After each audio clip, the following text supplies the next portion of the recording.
Our headlines for tonight: President Marcos hopes investors will stay amid impeachment complaint filed against him. Wanted gaming tycoon Atong Ang reportedly in Cambodia, says the Department of the Interior and local government.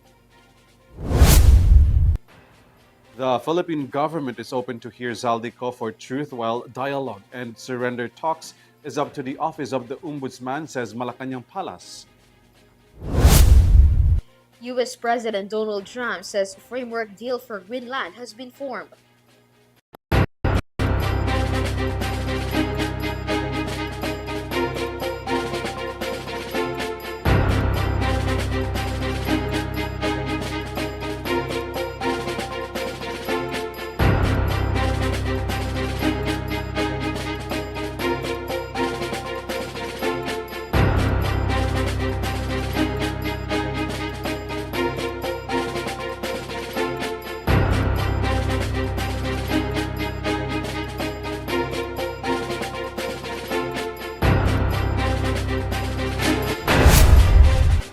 Good evening, bringing you the latest news for tonight. I am ALVIN PELOBELLO. And I am KRIZZA Lopez. This is Eurotv News Thread. The details on our broadcast. Despite the impeachment complaint, President Ferdinand Marcos Jr. remains optimistic that investors will not pull out of the Philippines. Through an official, the president assured the public that he is ready to face the cases filed against him. More from this report. Despite the impeachment complaint filed against President Ferdinand Marcos Jr., Malacanang said the president remains hopeful that investors will continue to stay in the Philippines. According to Palace Press Officer and Undersecretary Attorney Claire Castro, President Marcos wants to convey that he is ready to face and respond to the impeachment complaint filed against him. She added that the president continues to trust the Office of the Ombudsman to carry out its mandate. Po siyang harapin to dahil alam po niya na wala po siyang nalabag na anumang batas at hindi po siya nag-commit na anumang impeachable offense. At doon lamang po sana manatili na ang mga investors, ang mga kababayan po natin ay maniwala at magtiwala sa ating Pangulo. While the president did not comment on the new impeachment complaint reportedly being prepared against Vice President Sara Duterte, Malacanang stressed that any complaint filed against a public official must undergo proper investigation. On January 19, 2026, Attorney Andre De Jesus filed the impeachment complaint against President Marcos at the House of Representatives, which was endorsed by Pusong Pinoy Party List Representative Jet Nisay. Earlier today, Alyansang Makabayan filed a second impeachment complaint against President Marcos, endorsed by members of the Makabayan bloc in the House. However, the Office of the House Secretary General reportedly did not accept the complaint. According to Bayan Muna's Teddy Casino, it was disappointing that their complaint was not received by personnel from the Office of the Secretary General due to the absence of Secretary General Sheloy Garofil. Well, una, nais namin magpahayag ng dismaya na ayaw tanggapin ng Executive Director ng Secretary General's Office ang complaint. Ayon sa kanya, wala siyang authority to receive the complaint. Ang sabi namin, under the rules, ang complaint ay dapat pinafile sa Office of the Secretary General at hindi nagre-require ng presence ng Secretary General mismo. Casino stressed that it is the duty of the office to receive the complaint, emphasizing that there is no provision stating that only the Secretary General himself can accept such filings. Nevertheless, the group expressed hope that Garofil will forward their complaint against the President to the office of the House Speaker Boji D on Monday, after which Speaker D is expected to transmit it to the House Committee on Rules for inclusion in the House Order of Business. We have done the necessary requirements. Hindi namin kasalanan kung absent ang inyong Secretary General. Under the Constitution, under the rules, it is enough that we submit to your office. At we expect that on Monday, this will be transmitted to the Office of the Speaker, and the Speaker will transmit it to the Committee on Rules para mailagay na ho sa Order of Business. This is KRIZZA Lopez for Eurotv News. The Department of Foreign Affairs has reaffirmed the Philippines' sovereign rights in the West Philippine Sea, emphasizing that differences should be settled through formal diplomacy rather than public mudslinging following a sharp online clashes between Chinese ambassador to the Philippines and the PCG spokesperson for the West Philippine Sea, Commodore J. Tariela. Here's more.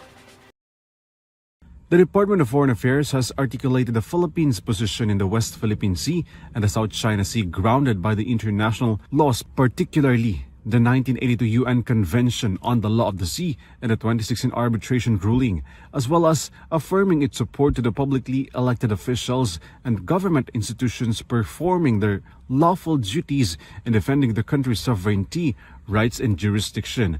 This is amid the exchange of statements from the Chinese envoy in Manila, Ambassador Jing Quan, and PCG spokesperson for the West Philippine Sea, Commodore J. Tariela. The DFA also said that differences between states should be addressed through diplomatic channels rather than exchanging views publicly.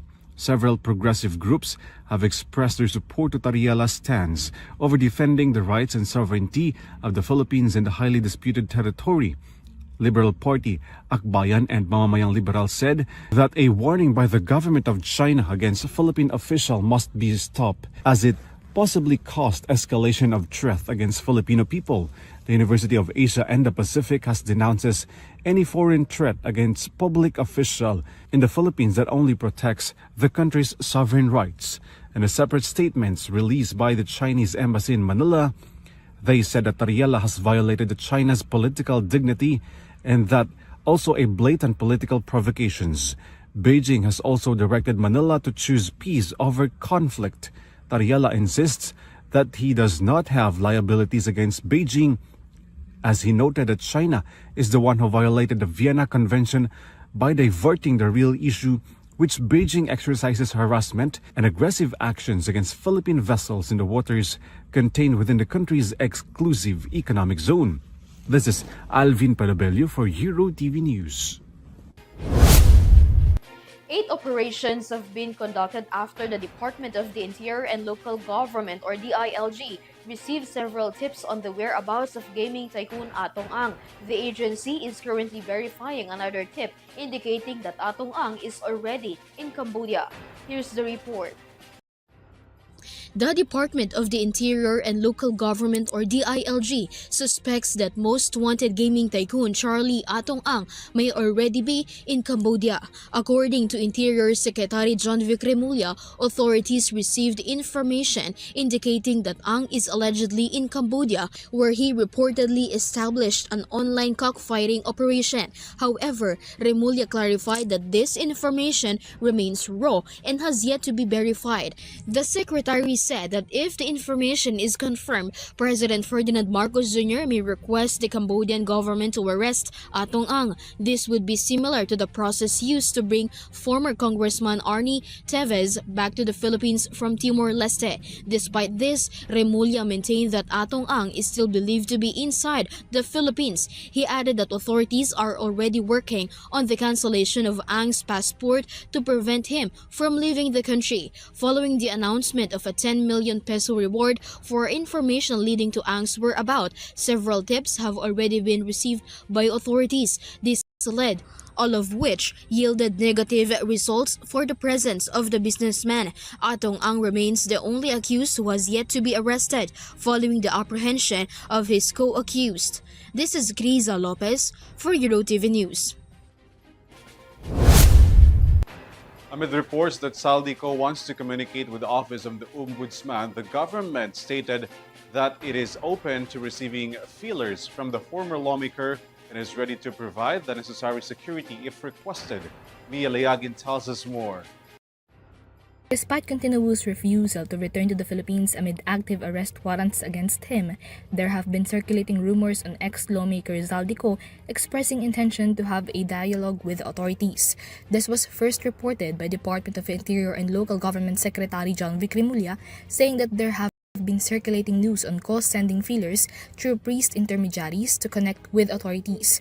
While Remulla clarified that these are not confirmed yet, he noted that authorities are open for a dialogue unless it is to bribe them.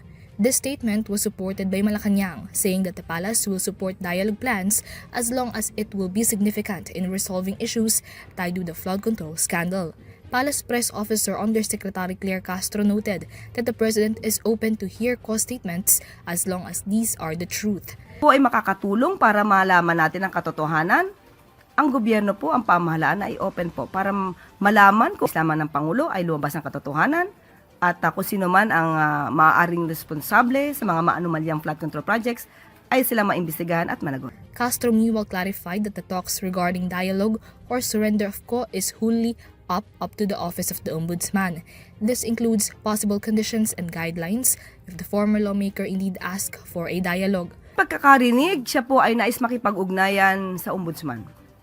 At ang sabi naman din po, even before ng Ombudsman na ang lahat ng proteksyon na kailangan niya ay ibibigay. Nasa kamay na po iyan ng Ombudsman kung sila po ay magkikita.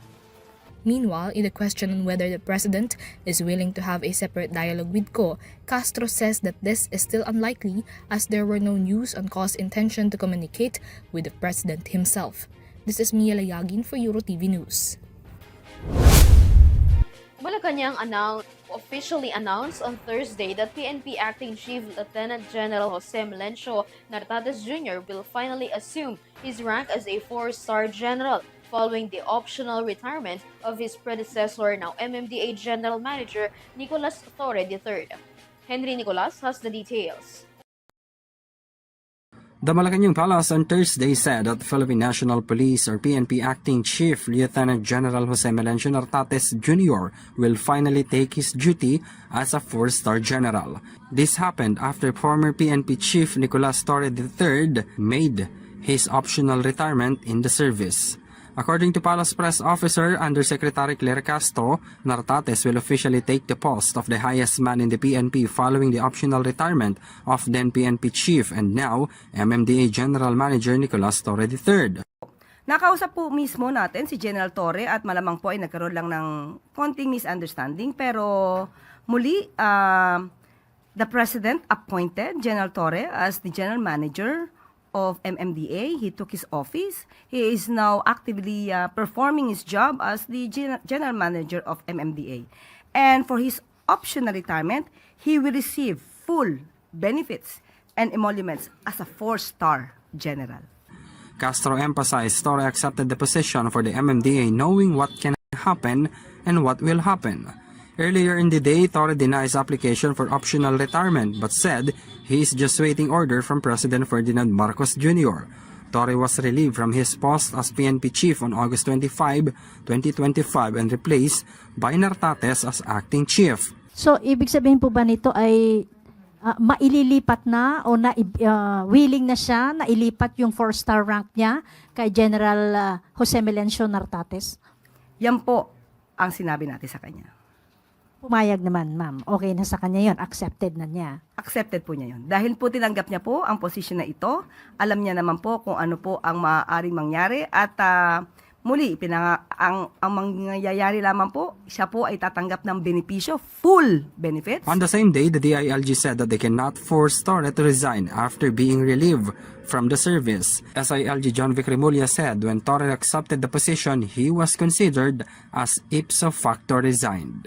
Umabot pa sa puntong gano'n na... Hindi siya nagre-retire, so wala kami magagawa, di ba? Hindi naman kami pwedeng mamilit sa tao na mag-retire. Diba? It is his option.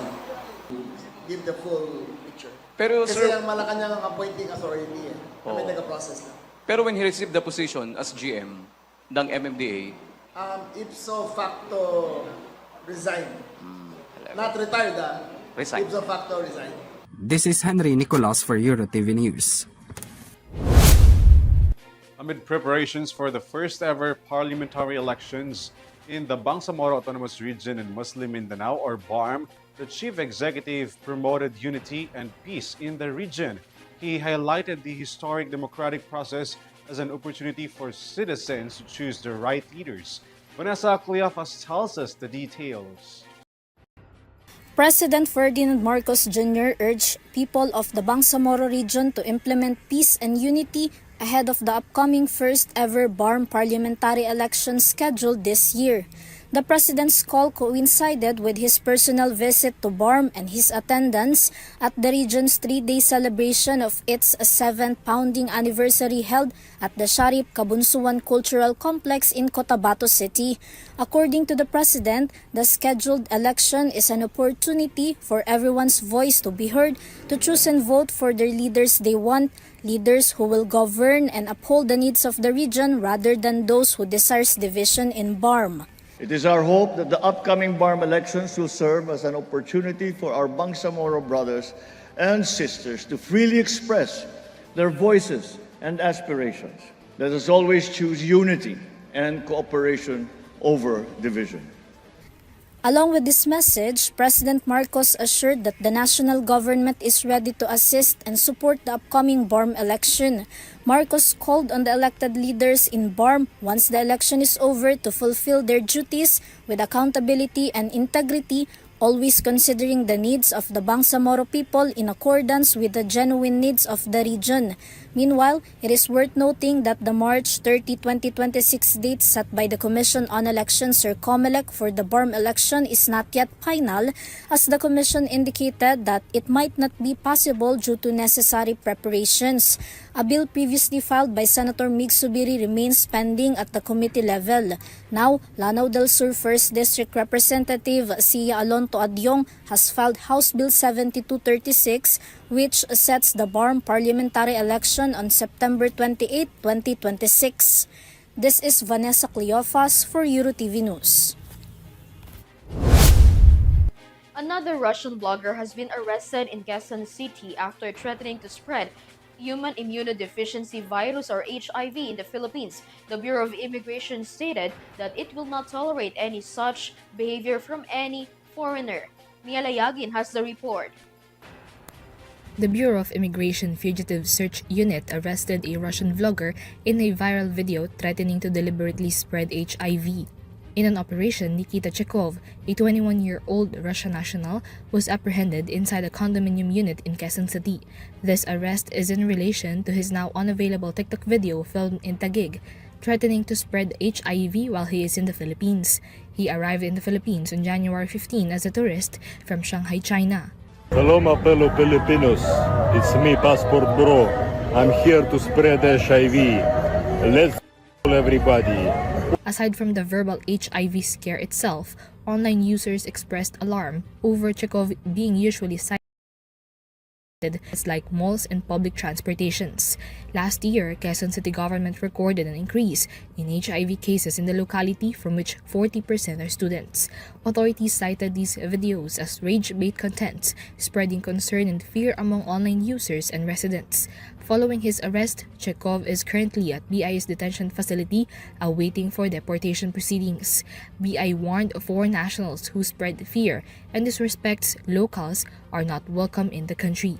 Earlier, Russian vlogger Vitaly Sodorovetsky, who have been subject to undesirable acts and pranks in BGC, was already deported. This is Mia Layagin for Eurotv News. The City Health Office of Cagayan de Oro debunks allegation that a market vendor died due to leptospirosis. Vanessa Cleofas returns. The City Health Office or CHO of Cagayan de Oro clarified that the death of a market vendor in the city was not due to leptospirosis. The clarification follows public concern among Cagayan residents regarding the said public market. During a press conference, CHO Cagayan stated that the concerned agencies had already conducted an investigation into the issue. According to them, the death certificate of the deceased did not indicate leptospirosis as the cause of death, which was also confirmed by the attending physician.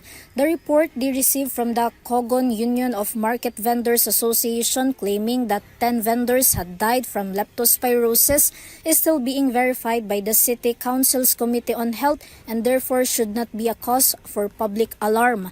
Despite this clarification and confirmation, the City Health Office and local government of Cagayan de Oro continue to monitor the situation as it has caused public concern, especially since it involves a public place and has significantly affected the livelihood of other vendors. Meanwhile, the City Economic Enterprises Business Development Administration assured that even before the reported leptospirosis cases, sanitation workers have been conducting nightly sanitation, flushing, and fumigation in public markets throughout Cagayan de Oro. The CHO is also scheduled to conduct an information drive campaign about leptospirosis. This is Vanessa Cleofas for Eurotv News. U.S. President Donald Trump says a framework agreement has been taken shape in talks involving Greenland, prompting him to ease earlier tariff threats against several European countries. Details from Son Santiago. United States President Donald Trump says a framework deal has been formed in talks about Greenland. In a post on his Truth Social platform on Wednesday, Trump said the framework emerged following discussions with North Atlantic Treaty Organization on NATO's Secretary General. He described it as a future-oriented agreement that goes beyond Greenland but across the Arctic region. Trump claimed the proposed framework would benefit both the United States and its NATO allies, though he did not provide specific details. However, international reports said the deal included access to Greenland's strategic mineral resources. Acquiring or buying the said territory was not indicated. Following this, Trump said he would no longer proceed with previously threatened tariffs to several European countries. Earlier, Trump will impose a 10% tariff to 8 European countries including Denmark, who happens to administer Greenland for the next month. It will be up to 25% if no such transactions to acquire Greenland were made. Denmark welcomes Trump's sudden change of heart but still insists that Greenland is not for sale. Prior to this, Trump's Greenland bid echoed at the 56th World Economic Forum in Switzerland. Trump reiterated his ambition to acquire the territory, which he described facing growing security risks from Russia or China. There's a place called Greenland where we already had it. A piece of ice, cold and poorly located compared to what we have given them for many, many decades. But the problem with NATO is he maintained that the United States is best positioned to help secure it. it can protect this giant mass of land, this giant piece of ice, develop it and improve it and make it so that it's good for Europe and safe for Europe and good for us. And that's the reason I'm seeking immediate At the same time, Trump clarified that the U.S. would not use military force to achieve its goals. Use force. I don't want to use force. I won't use force. All the United States is asking for is a place called Greenland where we already had it. He also complained that Washington shoulders a heavy burden in supporting NATO, claiming the United States often receives from little to no in return. We'll be there for them 100%, but I'm not sure that they'd be there for us if we gave them the call. NATO is crucial about the said issue because the United States and Denmark are both members of the organization. According to world leaders, Trump's ambition could jeopardize the organization completely. On the other hand, Russian President Vladimir Putin said issues surrounding Greenland do not concern Moscow.